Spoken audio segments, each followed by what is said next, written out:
ప్రేక్షకులకు విజ్ఞప్తి. ఈ కార్యక్రమంలోని ప్రతి అంశం విషయ పరిజ్ఞానం కోసమే, ఎవరిని ఉద్దేశించినవి కావు. ఇందులో సూచనలు, సలహాలు కేవలం పాల్గొన్న వారి వ్యక్తిగత అభిప్రాయాలు మాత్రమే. ప్రేక్షకులు విజ్ఞతతో గ్రహించి వారి సూచనలు పాటించడమా లేదా అన్నది మీ వ్యక్తిగత నిర్ణయం. ఇందులో ఏ విధమైనటువంటి వ్యక్తిగత ఫలితాలకు గాని, వ్యక్తిగత లావాదేవీలకు గాని ఛానల్ యాజమాన్యానికి, సిబ్బందికి ఏ విధమైన సంబంధము, బాధ్యత లేదు. ప్రేక్షకులు గమనించగలరు. ధన్యవాదములు. నమస్కారం శ్రీ ఆచార్య అనంతకృష్ణ స్వామి గారు. నమస్కారం. కాలానుగుణంగా కాలం కూడా మారుతూ వస్తుంది. ఈ ఇయర్ ఏమి ఇచ్చింది అనేది విషయం పక్కన పెడితే, అనంతకృష్ణ స్వామి గారు 2021లో ఎలా ఉంటే బాగుంటుంది అనే దాని మీద చెప్తే వినాలన్నది. ఏం చెప్తారు? 21లో ఎలా ఉండేదానికంటే మరి 20లో ఏం సాధించారు ముందు అది కూడా కావాలి కదా. మరి 20లో మనం టార్గెట్ ఇచ్చాం కదా, 10 కోట్లు ఏదో టార్గెట్ ఇచ్చాం కదా. అవును, మరి ఏం సాధించారు దానికి మనం ముందు ఆన్సర్ రావాలి కదా. వస్తే మనం 2021 వెళ్ళిపోయి అక్కడ ఏం చేయాలని ఆలోచించాలి. ఇక్కడ ఏం జరిగిందంటే, పాపం మనం చెప్పిన తర్వాత అందరూ బాగానే టార్గెట్లు పెట్టుకున్నారు. ఖచ్చితంగా 10 కోట్లు సంపాదించాలి. ఆ విషయంలో నేను చెప్పాను, కొందరు మా స్టూడెంట్లు సాధించారు, దరిదాపుల్లో ఉన్నారు. కానీ ఇప్పుడు ఇంకా మనకి 20 రోజులే ఉంది, ఇంకా టైం లేదు. ఇక 20 రోజుల్లో ఆ టార్గెట్ కంప్లీట్ కావాలి. కానంత మాత్రం కూడా మీరు ఏం బాధపడొద్దు. ఎందుకంటే ఏం జరుగుతుందంటే, మీ అఫర్మేషన్ ఎక్కువైపోయినప్పుడు కొద్ది అటు ఇటుగా అయినా సరే అది ఇవ్వడం జరుగుతుంది యూనివర్స్. కాబట్టి అయ్యో కాలేదని మీరు నర్వస్ కావాల్సిన అవసరం లేదు. కానీ ఇక్కడ విచిత్రం ఏం జరిగిందంటే, మనకి మంచి టార్గెట్ పెట్టుకున్నారు, మంచి ప్లాన్స్ చేసుకుంటూ పోయినారు. ఈ 2020లో ఖచ్చితంగా మరి క్లాస్లోకి వచ్చారు. అలాగే వీడియోలు కూడా బాగా చూశారు. కరోనా వచ్చింది. కరోనా రాగానే ఏమైపోయిందంటే అందరికి కరువు వచ్చేసింది. అవును, కానీ మన వీడియోలు చూసుకుంటూ కూర్చున్నారు. అది ఇంకా ప్లస్ పాయింట్ అయింది. ఎందుకంటే ఆ కరోనా టైంలో ఏం చేయాలి తెలియక ఇంట్లో కూర్చుంటే బోర్ వచ్చేసి ఒక మంచి సబ్జెక్ట్ తీసుకున్న వాళ్ళు అయినారు. దానికి నేను విషయానికి కృతజ్ఞతలు చెప్తున్నాను. ఎందుకంటే ఆ కరోనా వచ్చింది మన సబ్జెక్ట్ చూడడానికి. ఏమో ఆ కరోనా టైంలో కూడా మన సబ్జెక్టు వీడియోలు చూసిన వాళ్ళు కానీ, లేకపోతే మణిమంత్ర కుటుంబ సభ్యులు కూడా ఎవ్వరు కూడా ఆర్థికంగా ఇబ్బందులు పడలేదు. దాని మీద కూడా మనం ఎన్నో వీడియోలు చేసాం. కాబట్టి ఎవరికి ఏమి ఇబ్బంది లేదు. కానీ ఇక్కడ ఒక ఫీలింగ్ ఉండిపోయింది అందరికీ. ఏంటంటే కరోనా వచ్చింది, ఆ కరోనా రావడం వల్ల మేము మొత్తం అనుకున్నదంతా తారుమారు అయిపోయింది. అలా తారుమారు అయితే ఈ కరోనా టైంలో కూడా సంపాదించిన వాళ్ళు చాలామంది ఉన్నారు. వాళ్ళు కూడా ఎగ్జాంపుల్ చెప్పారు. మరి వాళ్ళకి ఎందుకు సాధ్యమైంది, మీకు ఎందుకు కాలేదు? వాళ్ళు మీలాగే కదా, మరి వాళ్ళకి ఎందుకు సాధ్యమైంది, ఎందుకు కాలేదు? నేను ఇది కూడా ఎగ్జాంపుల్ చెప్పాను. కరోనా టైంలో కూడా మేము ఇంత సంపాదించామని చెప్పి నాకు క్లాస్లో చెప్పారండి ఇది అని. మరి వాళ్ళకి ఎందుకు సాధ్యమైంది? నేను ఇంతకుముందు చెప్పాను. నేను మీకు ఏం కనిపించాలంటే, మీ చివరి గమ్యం ఏందో అదొకటే కనిపించాలి. మధ్యలో కరోనా వచ్చిందా, ఇంకేమన్నా అయిందా, లాస్ అయిందా, లేదంటే ఏమైనా స్ట్రగుల్స్ వచ్చాయా, ఇవన్నీ మీకు సంబంధం లేదు. ఇప్పుడు మీరు ఒక ప్లేస్ నుంచి ఇంకో ప్లేస్కి వెళ్ళాలి. ఆ ప్లేస్కి వెళ్ళిన తర్వాత మీరు ఏమేమి చేస్తున్నారనేది ముందు ఊహించాలి. ఆ ప్లేస్కి వెళ్ళిన తర్వాత మీరు ఏమేమి చేస్తున్నారు, ఈ టైం వరకు నాగరాజుని కలుస్తారా, లేకపోతే ఇంకెవరు కలుస్తారా, వాళ్ళతో ఏమేమి పనులు ఉన్నాయి, అవన్నీ మీరు ఊహించాలి. మధ్యలో ట్రాఫిక్ కూడా మీకు క్లీన్ అయిపోయి టక్కన సరైన సమయానికి అక్కడ ఆ వ్యక్తిని మీరు చేరుకోగలుగుతారు. మీరు ఏం చేస్తారంటే, ఆ వెళ్ళే ముందే మధ్యలో ట్రాఫిక్ ఉంటుందేమో, ఎందుకంటే ఈ టైంలో ట్రాఫిక్ అవుతుంది, ఈరోజు అరగంట లేట్ అయింది అనుకున్నారు అనుకోండి, ఖచ్చితంగా మధ్యలో మీకు ట్రాఫిక్ జామ్ అయిపోతుంది. అవును, ఓకే. ఆ తర్వాత కరెక్ట్ నేను అక్కడికి వెళ్ళగానే ఈ సిగ్నల్ పడుతుందేమో, మళ్ళీ అక్కడికి వెళ్ళగానే బాస్ తిడతాడేమో, ఇవన్నీ మీరే ఊహించుకుంటున్నారు. కరెక్ట్గా అక్కడ సిగ్నల్ పడుతుంది, వెళ్ళేసరికి అక్కడ బాస్ రెడీ ఉంటాడు. ఏ రోజు ఆఫీస్కి రాని బాస్ ఆ రోజు మీకోసం వస్తాడు. జరుగుతాయండి ఇలాంటి సంఘటనలు జరుగుతాయి. ఆ రోజు అసలు ఎప్పుడు రాడు, ఆ టైంలో ఆ రోజులో ఎప్పుడు రాడు, కానీ మీకోసం బాస్ వస్తాడేమంటే వాడు ఖచ్చితంగా వచ్చి కూర్చుంటాడు. అంటే ఆ బాస్ని మీరు ఇమేజిన్ చేసి కూర్చోబెట్టారు అక్కడ.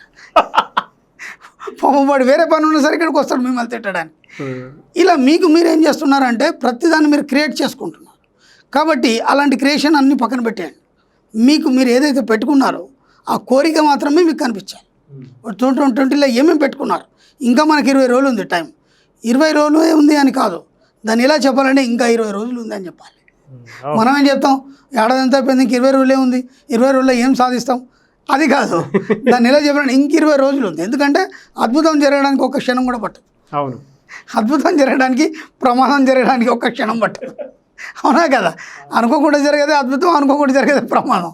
కాబట్టి ఇంకా 20 రోజులు ఉంది. 20 రోజులు ఎప్పుడైనా ఏమన్నా జరగవచ్చు, జరగకపోవడం కారణం అంటే ఏం లేదు. కాబట్టి ఇంకా 20 రోజులు మీకు టైం ఉంది. కాబట్టి మీ అఫర్మేషన్స్ మాత్రం ఆపకండి. అనవసరంగా మీరు నర్వస్ ఫీల్ కావద్దు. కరోనా లేదు, ఏం లేదు, అట్లాంటివి మనకి ఏమి చేయవు. ఇది బాగా దృష్టిలో పెట్టుకొని ఈ 20 రోజులు ఇంకా గట్టిగా అఫర్మేషన్ చేయండి, అది సాధించేయండి. ఓకే, అది అయిపోయింది. ఇక 2021లో అడుగు పెడుతున్నాం. మనం 2020 విజన్ అన్నారు, గవర్నమెంట్ కూడా 2020 విజన్ అన్నారు, ఏమో చేద్దాం అనుకున్నారు, అంత ఫెయిల్యూర్ అయిపోయింది అని మనకు ఒక భావన ఉంది. ప్రపంచం మొత్తం కూడా ఒక దాంట్లోనే మత్తులోనే ఉంది. ఇంకా దాని నుంచి ఇంకా చాలామంది బయటికి రాలేదు, ఆ ఎఫెక్ట్ నుంచి ఇంకా బయటికి రాలేదు. పెద్ద పెద్ద వ్యాపార సంస్థలు కావచ్చు, ఇంకేమైనా కావచ్చు. మనకు అలాంటివి వర్తించవు, మన సబ్జెక్ట్లో ఏమీ వర్తించవు.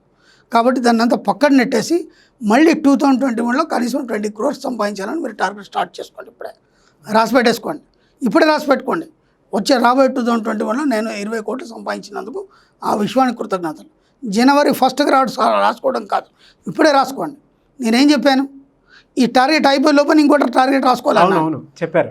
లేకపోతే ఏమవుతుంది, మీరు ఇది కంప్లీట్ అయిన తర్వాత మళ్ళీ మీరు ఆగిపోయి మళ్ళీ వెనక్కి రావడం జరుగుతుంది.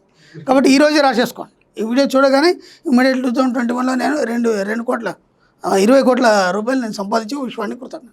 అప్పుడు ఏమవుతుంది, దానికోసమన్నా ఈ టార్గెట్ కంప్లీట్ అవుతుంది. ఎందుకంటే అది ఆల్రెడీ అంతకు పెద్దది రాశారు కదా, అప్పుడు దానికోసం చిన్న టార్గెట్ కంప్లీట్ అయిపోతుంది. అప్పుడు మీ ప్రమేయం ఏముండదు, ఆటోమేటిక్గా దానికి సంబంధించిన వనరులు రావడం కానీ ఏదో రకంగా మీ టార్గెట్ కంప్లీట్ అవుతుంది. ఇలా మీరు 2021 విజన్ మీరు ఏమేమి రాసుకుంటున్నారు, ఇప్పటివరకు మీరు ఏం సాధించారు, ఇప్పుడు ఏమైతే ఇప్పుడు మీరు ఒక కారు కొన్నారు లేదా ఒక సైకిల్ కొన్నారు, ఇప్పుడు మోటార్ కారా లేకపోతే కారా, అంతకంటే పెద్దవి మాత్రమే కోరుకోండి. మళ్ళీ నేను అదే కొంటాను, నేను కొన్నాను, మళ్ళీ మా అబ్బాయికి సరి కొంటాను. ఇంట్లో ఒక బైక్ ఉంది, మళ్ళీ మా అబ్బాయికి ఒక బైక్ కొంటాను, మళ్ళీ బైక్ ఏంటి, బైక్ గురించి ఆలోచించండి. కారు గురించి ఇప్పుడు మీరు కారు ఎక్కండి, మీ అబ్బాయికి బైక్ కొనండి, ఇది బాగుంది. కానీ మళ్ళీ నేను ఇప్పుడు ఈ 2020లో బైక్ కొన్నాను, 2021లో ఇంకో బైక్ కొంటాను, అది టార్గెట్, అది లక్ష్యం, అది కాదు కదా. అలా కాదు, దాన్ని ఉన్నతంగా మార్చండి. ఇప్పుడు మనం డబుల్ బెడ్రూమ్ ఫ్లాట్ కొన్నాము ఈ ఇయర్లో, ఇప్పుడు నెక్స్ట్ దాంట్లో విల్లా కొంటాం. అంతేగాని డబుల్ బెడ్రూమ్ నేను కొన్నాను, మా అబ్బాయి కూడా కొనిస్తాను, అదొద్దు. అలా ఇప్పుడు 2021లో విజన్స్ అన్నీ మీరు రాసేసుకోండి, వాటిని ఇక్కడి నుంచి అఫర్మేషన్ చేయండి. ఇక మీరు 2020ని వదిలిపెట్టండి, ఎందుకంటే అఫర్మేషన్స్ అయిపోయినాయి, కంప్లీట్ అయిపోయినాయి. ఇంక 20 రోజులు మీరు అది చేసే అవసరం లేదు. ఇక 2021ని మీరు మొదలు పెట్టేసి మంచి ప్లాన్ రాసుకోండి. ఈసారి మీరు ఇంకా ఖచ్చితంగా సక్సెస్ కావాలని మనస్ఫూర్తిగా కోరుకుంటాం. సో లాస్ట్ ఇయర్ అయితే టార్గెట్ ఇచ్చారు, మధ్యలో కరోనా వచ్చింది. అండ్ వీడియోస్ చూసిన తర్వాత కొంతమంది రియలైజ్ అయ్యారు, కొంతమంది మనీ మంత్ర ఫ్యామిలీకి సంబంధించిన వాళ్ళు ఎవరైతే ఉన్నారో మళ్ళీ పాజిటివ్ కామెంట్లు పెట్టుకుంటూ మాకు ఇలా కలిసి వచ్చింది, మేము ఇలా చేసాము, థ్యాంక్ యూ అని పెట్టుకున్నారు. 2021లో ఎలా ఉండాలో ముందే రాసి పెట్టుకోండి, ఇలా ముందే రాసి పెట్టుకోండి, ఏమాత్రం లేట్ చేయద్దు. ఇదే హోష్ ఉండాలి. మీరు 2020లో ఎలా ఎంత హుషారుగా స్టార్ట్ చేశారో ఇప్పుడు అంతగా, అంటే ఇప్పుడు రాను మనం టార్గెట్ పెరిగినప్పుడు ఆ హుషారు కూడా పెరగాలి కదా, మన ఉత్సాహం అనేది కూడా పెరగాలి కదా, ఆ జీల్ అనేది కూడా పెరగాలి కదా. కాబట్టి ఇంతకు రెట్టింపు ఉత్సాహంతో రాసుకోండి. అప్పుడు ఇంతకు రెట్టింపు ఉత్సాహంతో పోయేదే ఉంది, మీరు రాసుకుంటే అవి ఎటు పోవండి. మీరు అనుకుంటున్నారు కదా రాసుకుంటే అయిపోద్దా, నాకు కాలేదు, నాకు చేరలేదని మీరు అనుకుంటున్నారు. అవన్నీ అలాగే యూనివర్స్లో నిక్షిప్తం అవుతాయి. మీరు ఏం చేస్తున్నారంటే మీరు డిపాజిట్ చేస్తున్నారు మీ కళలన్నిటిని. ఓకే, మీరు డిపాజిట్ చేస్తున్నారు, అవి మెచ్యూర్ అయినప్పుడు మీ దగ్గరకు వస్తాయి. అవి మెచ్యూర్ కావడానికి కొంచెం టైం పడుతుంది, అంతే. ఎందుకు టైం పడుతుంది అనేది కూడా నేను చెప్పాను గతంలో వీడియోలో. ఎందుకంటే మిమ్మల్ని ఆ స్థాయికి ముందు తీసుకెళ్తుంది యూనివర్స్, అప్పటిదాకా మీరు డిపాజిట్ చేసి పడుతుంది. ఆ టైం వరకు, అంటే అన్ని యాటిట్యూడ్స్ అన్నీ అక్కడికి వచ్చిన తర్వాత ఒకేసారి మీకు వచ్చేస్తాయి ఫండ్స్ అన్ని. కాబట్టి అవి ఎక్కడ పోవు, మీరు ప్రతి కోరిక అక్కడ రికార్డ్ చేయబడుతుంది, ప్రతిది అక్కడ డిపాజిట్ చేయబడుతుంది. కాబట్టి మీరు ఎక్కడ కూడా నర్వస్ కావడానికి వీల్లేదు. మీరు కోరుకుతూనే ఉండండి, మీరు మీ ఆలోచనలకు ఊహలకు పనులు చెప్తూనే ఉండండి, ఎంత వీలైతే అంత కోరుతూనే ఉండండి. కానీ ఒకటి మాత్రం బాగా విన్నాను సార్, కోరికలు నిజంగానే డిపాజిట్ చేస్తున్నారు మీరు, అంతే. అవన్నీ యూనివర్స్లో డిపాజిట్, యూనివర్స్ అనే బ్యాంక్లో డిపాజిట్ చేస్తున్నారు మీరు. అవి ఎటుపోవు, ఖచ్చితంగా మీకు తీరుతాయి. అవి కొద్దిగా మీరు ఆ స్థాయికి వెళ్ళేదాకా అవుతుంది, అంతే. ఆ స్థాయికి వెళ్ళారా అన్నీ ఇచ్చేస్తుంది ఒకేసారి, మీకు మీరే జమ చేసుకుంటున్నారు. అవునండి, నిజమండి. ప్రతిదీ మీరు కోరుకున్న ప్రతిదీ నిజం అవుతుంది, కాదనే ప్రసక్తే లేదు. 2021కి ఖచ్చితంగా ప్రతి కోరికని డిపాజిట్ చేసుకుంటే యూనివర్స్ కనెక్ట్ చేసుకొని ఖచ్చితంగా ఇస్తుంది. 2021ని మీరు ఇప్పటి నుంచే డిపాజిట్ చేసుకోండి. అయిపోయింది, 2020 అయిపోయింది, దాన్ని వదిలిపెట్టేయండి. ఇక అదన్నీ అయిపోయినాయి, ఇప్పటిదాకా అయిపోయింది, ఇంక 20 రోజులు దాన్ని వదిలిపెట్టేయండి. ఆ డిపాజిట్ అయిపోయింది ఆల్రెడీ. ఇప్పుడు మళ్ళీ కొత్త బాక్స్ తీసుకోండి, కొత్త బాక్స్ దాంట్లో డిపాజిట్ చేయండి. ఈసారి ఇప్పటివరకు ఒక బ్యాంకులో చేస్తారు, ఇప్పుడు ఇంకో బ్యాంకులో చేయండి. యూనివర్స్కి బోలెడు బ్యాంకులు ఉన్నాయి, కోరికల బ్యాంకులు బోలెడు ఉన్నాయి. ఇప్పుడు ఇంకో దాంట్లో దానికి ఒక పేరు పెట్టుకోండి, ఒక మంచి ముద్దు పేరు పెట్టుకోండి, ఏదన్నా ఒక స్వీట్ ఏదో ఒకటి పేరు పెట్టుకోండి. దాంట్లో నా కోరికలు అంటే డిపాజిట్ చేస్తున్నాను, విశ్వం అనే ఈ యూనివర్స్లో ఫలానా ఒక బ్యాంకులో నేను డిపాజిట్ చేస్తున్నాను నా కోరికలన్నిటి. అవన్నీ నాకు తిరిగి వచ్చినందుకు విశ్వానికి కృతజ్ఞతలు. ఈజీ 2021కి ఒక పేరు పెట్టుకోండి, మీరే ఇష్టమైనది ఒక మంచి పేరు పెట్టుకోండి. ఒక లక్కీ పేరు కానీ, ఒక ఇష్టమైన పేరు కానీ, అందమైన పేరు కానీ పెట్టుకొని దాంట్లో డిపాజిట్ చేశాను. అవన్నీ అలా డిపాజిట్ అవుతాయి, మీదేం పోయేది ఉంది, అన్నీ ఖచ్చితంగా తిరిగిస్తాయి మీకు. విశ్వం ఎప్పుడు కూడా తన ధర్మాన్ని తప్పదు, విషయం ఒక ధర్మమే, అది మీరు ఏది కోరుకుంటే అది ఇవ్వడం ఖచ్చితంగా ఇస్తుంది. గ్రేట్ సార్, ఎందుకంటే 2021లో అందరికీ ఒక ప్లానింగ్ ఉంటేనే ఖచ్చితంగా దానికి తగ్గట్టు ఎదుగుతుంది. సో మనీ మంత్రాకి సంబంధించినటువంటి ఫ్యామిలీ ఎంతమంది అయితే ఉంటారో ప్రతి ఒక్కరూ మీరు చెప్పినట్టుగానే ఒక సపరేట్ బాక్స్, అంటే లైక్ స్వీట్ బాక్స్. ఎస్, ఏదో ఒక పేరు పెట్టుకోండి దానికి. అయితే దాని మీద ప్రేమ పెరుగుతుంది, అది ఎప్పుడు మీ మైండ్లో తిరుగుతుంది. ఖాళీగా ఏదో జాబ్ చేస్తున్నాం అంటే మీకు అది దాని మీద కాన్సన్ట్రేషన్ ఉండదు. దానికి ఒక పేరు పెట్టుకోండి, 2021కి ఒక పేరు పెట్టుకోండి, ఇష్టమైన ఒక పేరు పెట్టుకొని దాంట్లో డిపాజిట్ చేయండి. Yes, great. అండ్ చాలా మంచి ఐడియా ఇచ్చారు, మంచి ముందు చూపును కూడా ముందే ఇచ్చారు. టార్గెట్ కూడా ఎంత ఉండాలి అని చెప్పి మనీకి సంబంధించినటువంటి విషయంలో. గుర్రాన్ని ఎప్పుడైనా సరే ముందుకెళ్ళి పట్టుకోవాలి, వెనకెళ్ళి పట్టుకోవడం ప్రయత్నం చేస్తే కాలుతుంది దాన్ని వేస్తుంది. కాబట్టి వచ్చే సమయాన్ని ముందుగానే గుర్తించి దానికంటూ అన్ని ప్లాన్లు వేసేసుకోవాలి మనం. అప్పుడు మాత్రం మీరు సక్సెస్ అవుతారు. వెనకెళ్ళి పట్టుకున్న తనేస్తుంది అది. ఎంత వీలైతే అంత ముందుకెళ్ళి పట్టుకొని ప్రయత్నం చేయండి. గుర్రానికి తాడు ఉంటుంది కదా, అది వస్తుంటే తాడు పట్టుకొని దాన్ని కంట్రోల్ చేసే ప్రయత్నం చేయండి. మీరు వెనకెళ్ళి పట్టుకొని వస్తే తనేస్తుంది, దాని గుణం అది. కాబట్టి కాలం కూడా అలాంటిది, గుర్రం లాంటిది.